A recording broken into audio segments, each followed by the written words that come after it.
की गलती मैं समझता हूं कि नहीं मानना चाहिए लोगों को। इसमें उन लोगों का कसूर है। आखिरकार क्या मजबूरी रहा जो एमआईएम छोड़ करके आरजेडी में शामिल हुए? कुछ तो रीजन रहा। अस्सलाम वालेकुम, नमस्कार, आदाब दोस्तों। मैं आपका दोस्त मुकद्दस जिलानी, आप देख रहे हैं आपका इलाका। आज हमारे साथ एक खास मेहमान है, सीमांचल के अजीम हस्ती, चर्चित चेहरा, जो किसी पहचान का मोहताज नहीं, जो हमेशा से बेबागी बयानों से जो है हमेशा सुर्खियों में बंधे रहते हैं और अपने बयानों के जरिए जो है हुकूमत से अपना आंख में आंख डाल करके बात करते हैं। वो वही शख्स है मौलाना अब्दुल्ला सालिम चतुर्वेदी साहब, जो किसी पहचान का मोहताज नहीं। आइए बात करते हैं। स्वागत है सर मेरा चैनल में। आपका भी बहुत शुक्रिया यहाँ तक आने का। सर, आप 2025 विधानसभा चुनाव से क्या आप उम्मीदवार हैं? 2025 विधानसभा इलेक्शन जो कि हाट असेंबली हलके से मैं उम्मीदवार हूं और मेरी मुकम्मल तैयारी है अल्हम्दुलिल्लाह जी। अच्छा, आप एआईएमआईएम के उम्मीदवार हैं? हाँ, मजलिस इत्तेहादुल मुस्लिमीन से, चूंकि वो पार्टी से मैं जुड़ा हुआ हूँ सन 2017-18 से तकरीबन। और उस पार्टी को जो कि हाट के अंदर जो तरतीब दी है, जो यहाँ लोगों तक इस पार्टी के पैगाम को लेकर पहुँचे हैं, मैं ही पहला मेंबर रहा हूँ यहाँ से। तो इसीलिए मेरी तैयारी उसी पार्टी से है। अच्छा, आपका चुनाव लड़ने का मैनिफेस्टो क्या है मेन? बहुत सारे मसाइल हैं। सरकारी लेवल पर जो यहाँ के जनता और आवाम का हक है वो नहीं मिलता है, और बहुत ज़्यादा गलत तरीके पर लोगों को परेशान करना। एग्ज़ाम्पल के तौर पर मैं आपको बता दूं कि अभी कुछ दिनों पहले यहीं पर जो कि हाट हाई स्कूल है, उससे आगे एक किसान कॉलेज है, वहाँ पर एक एक्सीडेंट हुआ था। तो उसके अंदर एक आदमी की स्पॉट डेथ हो गई थी, एक लेडीज़ की डेथ हुई थी। वो बेचारा बहुत कमज़ोर और गरीब है, हमारे उसका पंचायत का था। उसके अंदर में जाहिर से बात है कि जब आदमी की स्पॉट डेथ हुई है तो उनके जो मुताल्लिकीन है उनको नाराज़गी होगी। तो उसको लेकर के कुछ नौजवानों ने नाराज़गी जताई, कुछ पुलिस वालों को गालिबन थोड़ा उनके साथ में ऊंच नीच हरकत हुई होगी।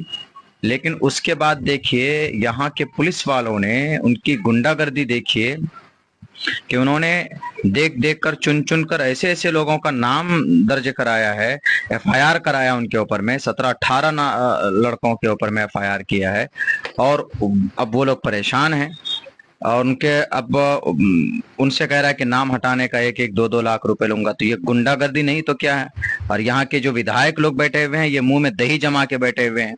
मैं तो समझता हूँ कि जहां तक मेरा ये है कि अंदर अंदर कहीं ना कहीं उनका इस नाजायज वसूली में उनकी भी हिस्सेदारी होती है।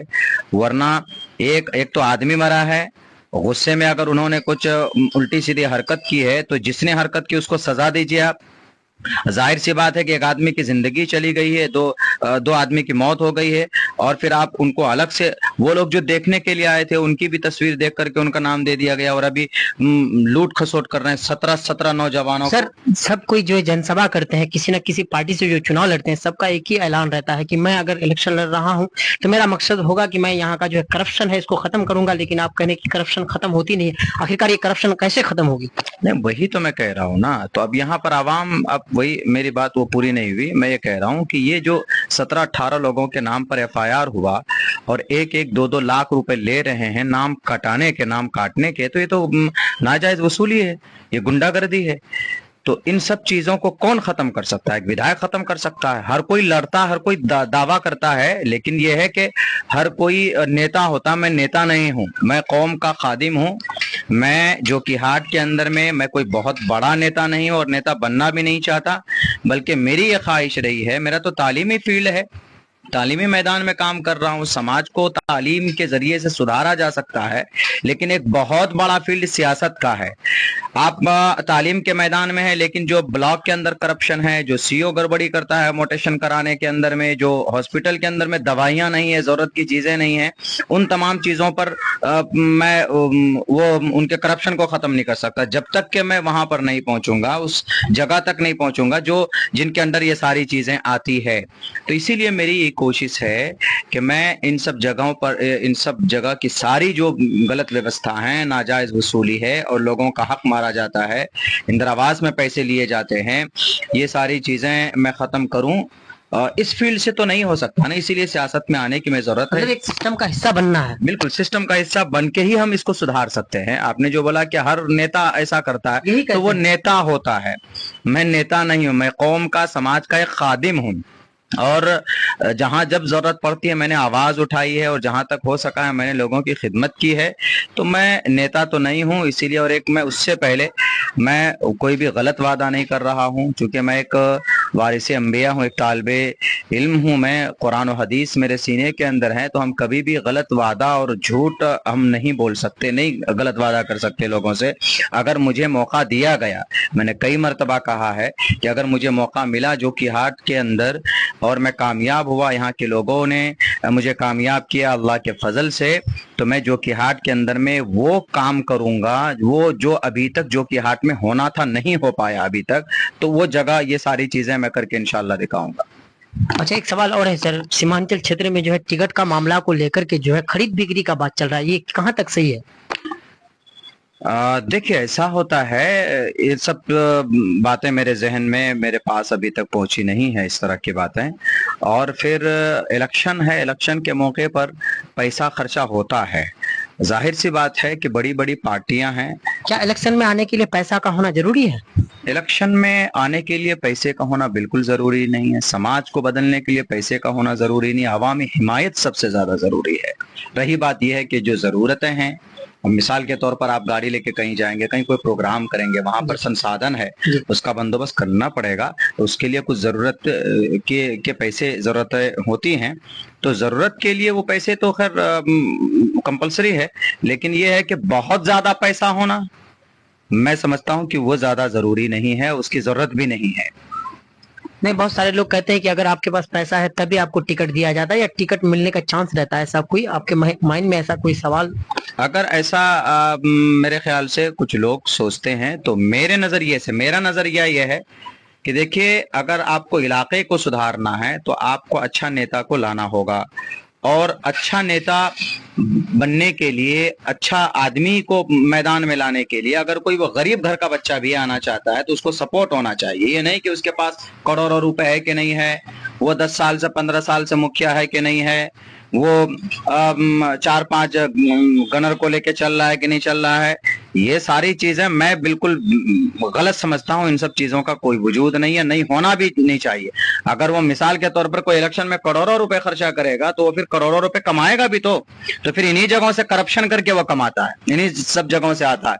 गवर्नमेंट की तरफ से एक विधायक को 3 से 4 करोड़ रुपए जो दिए जाते हैं सालाना, फिर वो पैसों को आवाम के फायदे के लिए खर्चा नहीं करता, फिर अपने लिए पैसा वो करता।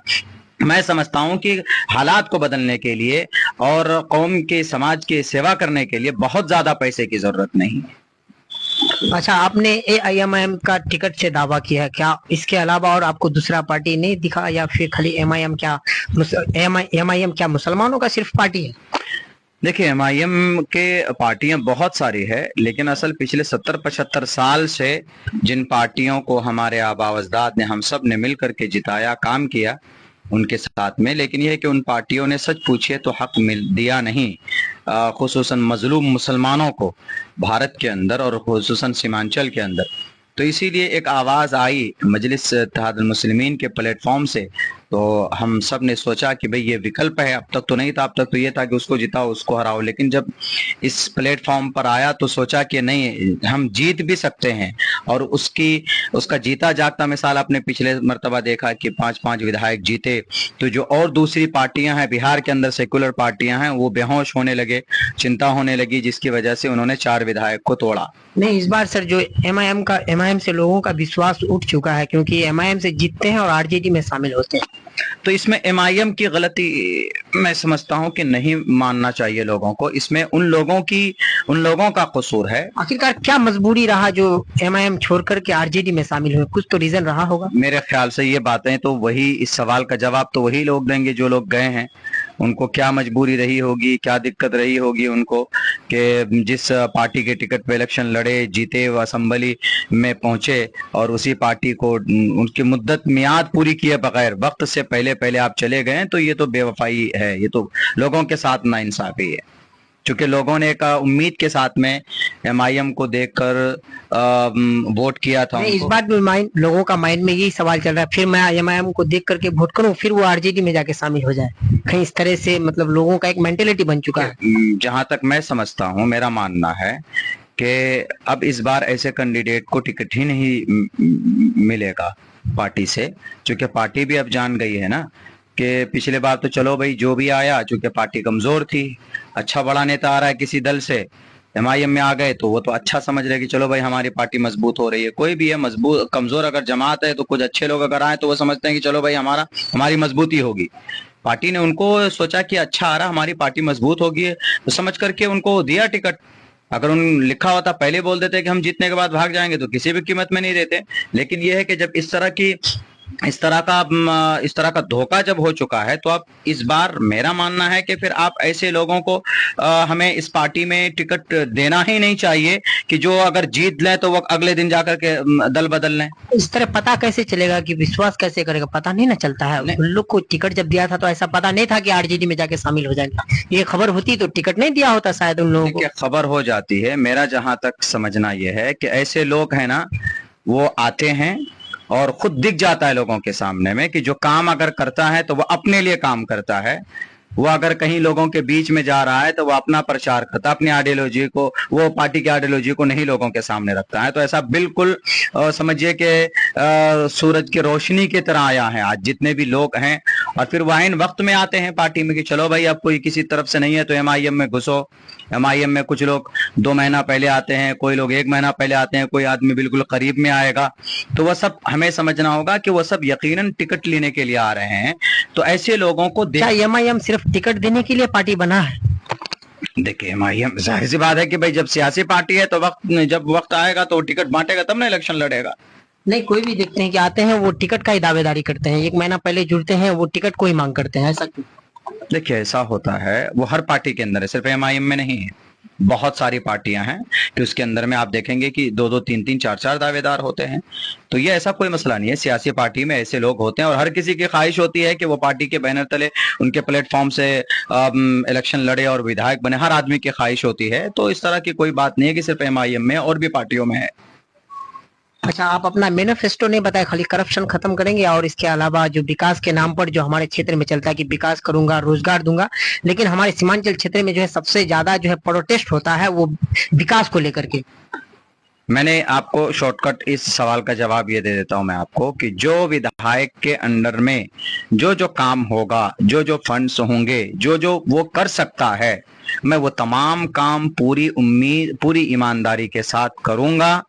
चाहे वो तालीम के मैदान में हो, चाहे वो करप्शन को खत्म करने में हो, चाहे वो हेल्थ के ताल्लुक से हो, चाहे वो मतलब इसी तरह का ऐलान जो है हर एक पार्टी के कैंडिडेट का रहता है, सब यही कहते हैं, लेकिन आज तक खत्म नहीं हुआ है ना शिक्षा व्यवस्था ठीक हुआ है। एक बात बोले आपको, मैं ये बता दूं कि खत्म बिल्कुल जड़ से नहीं होगा। अपराध जड़ से खत्म कैसे होगा? जड़ से खत्म नहीं होगा। जड़ से तो प्रधानमंत्री भी खत्म नहीं कर सकते हैं। कम किया जा सकता है, उसको सॉल्व किया जा सकता है, लेकिन यहाँ के वो भी नहीं करते हैं। तो मैं ये कह रहा हूं कि जड़ से खत्म तो नहीं हो पाएगा। जो चीजें जड़ से खत्म हो सकती है, मिसाल के तौर पर हॉस्पिटल है, उसके अंदर में डॉक्टर की जो कमी है वो जड़ से खत्म हो सकता है। आप डॉक्टर दे दीजिए, 10 डॉक्टर अलॉट कर दीजिए। मेरे गांव के अंदर में हॉस्पिटल का एक ब्रांच बना है, साल में 1 मरतबा जाता है डॉक्टर, वहां आप 1 डॉक्टर 1 नर्स मुतय्यन कर दीजिए, जरूरत पूरी हो गई, वो जड़ से खत्म हो जाएगा।